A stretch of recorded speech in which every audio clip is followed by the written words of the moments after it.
बिस्मिल्लाहिर्रहमानिर्रहीम। अस्सलाम वालेकुम। कुरान करीम में अल्लाह ताला ने वाज़े तौर पर ये फरमाया है कि हमने तमाम कौमों पर एक नबी और एक डर सुनाने वाला भेजा ताकि वो उन्हें हदायत की राह दिखाएं। हदीस से हमें पता चलता है कि कम व पेश 1,24,000 पैगंबर दुनिया पर भेजे गए कि वो दुनिया में भटके हुए लोगों को सीधी राह दिखा सकें।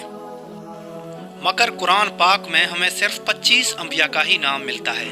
चूँकि कुरान हदायत की किताब है ना कि तारीख की, इसलिए इसमें उन वाक़यात और हालात की डिटेल्स नहीं मिलती। नाज़रीन ग्रामी, हिंदुओं का ये मानना है कि उनका मज़हब तमाम मज़हबों से पुराना मज़हब है। इन पर कभी कोई नबी नहीं भेजा गया और इनके पास जो किताबें वेद्स की शक्ल में मौजूद हैं, इन्हें वो भगवान की किताब कहते हैं। क्या ये हिंदू मज़हब सबसे पुराना मज़हब है? क्या हिंदुओं की किताबें असल हैं या महज एक मुनगढ़ंत कहानियाँ? इस मौजू पर आज हम बात करेंगे, लेकिन आगे बढ़ने से पहले आप लोगों से दरख्वास्त है कि मेरे चैनल को सब्सक्राइब कर दें। नाज़रीन ग्रामी, अगर हिंदुओं की ज़मीन पर कोई नबी नहीं भेजा गया तो इनके किताबों में हज़रत मोहम्मद सल्लल्लाहु अलैहि वसल्लम के आने की खबर किस तरह मौजूद है?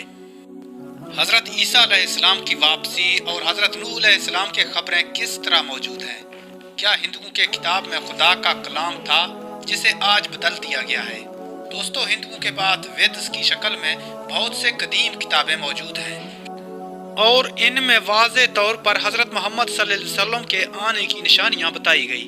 नाज़रीन, हज़रत आदम अलैहिस्सलाम के बेटे काबील ने हाबील को कत्ल किया और कुफ्र व शिर्क में मुब्तला हो गया और इस तरह कुफ्र व शिर्क का आगाज़ हो गया। हज़रत मूसा अलैहिस्सलाम और हज़रत इब्राहीम अलैहिस्सलाम के कौम ने भी बुत परस्ती की, जबकि दुनिया के हर हिस्से में नबी भेजे गए, लेकिन फिर भी गुमराह लोगों ने बुत परस्ती न छोड़ा। हिंदू मजहब वालों का कहना है कि इस्लाम का ताल्लुक हिंदुस्तान से नहीं, मगर अगर हम गौर करें तो आदम का मतलब संस्कृत से ही निकलता है। संस्कृत में जिसका मतलब संभूम के है, यानी कि पहला बंदा। ऋग्वेद और भविष्य पुराना में हज़रत आदम अलैहिस्सलाम का जिक्र, जन्नत से निकलना और ज़मीन पर भेजे जाना, इन तमाम बातों का जिक्र मौजूद है। और भविष्य पुराना में लिखा है कि खुदा ने आदम को 2 हिस्सों में तकसीम किया और आदम और अम्मा हवा बनाया। नाज़रीन, कुरान मजीद, बाइबिल, तौरात और बाकी किताबों की तरह विदेश में भी एक जैसी चीज़ें मौजूद हैं। तो क्या इनका सोर्स एक नहीं होना चाहिए, यानी कि एक खुदा, यानी कि अल्लाह ताला? मगर हिंदुओं का मानना है कि हिंदू मजहब सबसे पुराना मजहब है और इस्लाम से इसका कोई ताल्लुक नहीं, जबकि हिंदू मजहब का लफ्ज़ कहीं मिलता ही नहीं। असल में इसका सनातन धर्म से है, यानी कि मजहब पर कायम रहने वाला। कुरान पाक में सूरह रूम में इस्लाम को हमेशा रहने वाला कहा है, यानी ये भी इंतहाई मिलती जुलती बात है। मोहतरम नाज़रीन ग्रामी, कुछ लोगों का मानना है कि वह देश शायद हज़रत नूह अलैहिस्सलाम पर नाजिल हुई थी। वह देश में पैगंबरों और बड़े लोगों को मानू का लफ्ज़ इस्तेमाल हुआ है और हज़रत नूह के लिए बड़ा सैलाब वाला मानू इस्तेमाल किया गया है। कुरान पाक में सूरह हूद और बाइबिल में भी यही मजमून मिलता है।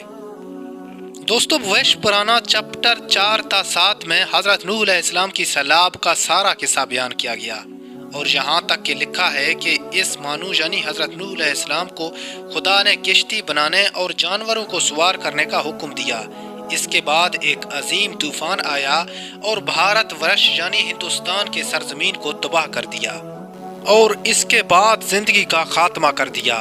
लफ्ज़ नूह संस्कृत में भी मौजूद है, इसका मतलब है किश्ती वाला। विदेश में हज़रत नूह अलैहिस्सलाम का जिक्र कमो बेश 74 मरतबा आया है। दोस्तों, एक फ्रांसीसी साइंसदान ने 40 साल की तहकीक के बाद इस नतीजे पर पहुंचे कि सैलाब के बाद हिंदुस्तान की सरजमीन बिल्कुल सहरा की तरह हुआ, जिसके बाद उसे आबाद किया गया। दोस्तों, रवायतों में है कि हज़रत आदम अलैहिस्सलाम का भी ज़हूर श्रीलंका में हुआ, जो कि हिंदुस्तान के बिल्कुल ही करीब वाक़ है। मगर हिंदुज़म में इस बात का साफ इनकार किया जाता है कि इन पर कोई नबी भेजा ना हो। नाज़रीन, हज़रत नूह अलैहिस्सलाम के बारे में आता है कि अल्लाह ताला ने नूह अलैहिस्सलाम से सवाल करते हुए कहा, क्या आपने अपनी कौम तक हमारा पैगाम पहुंचाया? तो हज़रत नूह अलैहिस्सलाम कहेंगे, हाँ मेरे रब। और जब इनकी कौम से सवाल पूछा जाएगा تو وہ صاف انکار کر دیں گے کہ ہم تک پیغام نہیں پہنچایا گیا۔ حضرت نوح علیہ السلام کی طرف سے گواہ کی صورت میں امت محمدی ہوگی۔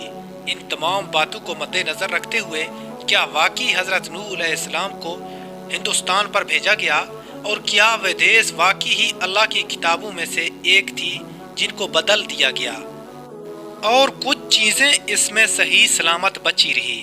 ناظرین، ہمارا مقصد یہ نہیں کہ کسی کی مذہب کو برا بھلا کہے جائے، بلکہ ہمارا مقصد سچائی تک پہنچنا ہے۔ آپ لوگ اس بارے میں کیا رائے رکھتے ہیں مجھے کمنٹ سیکشن میں ضرور بتائیں۔ ملتے ہیں نیکسٹ ویڈیو میں، تب تک کے لیے خدا حافظ۔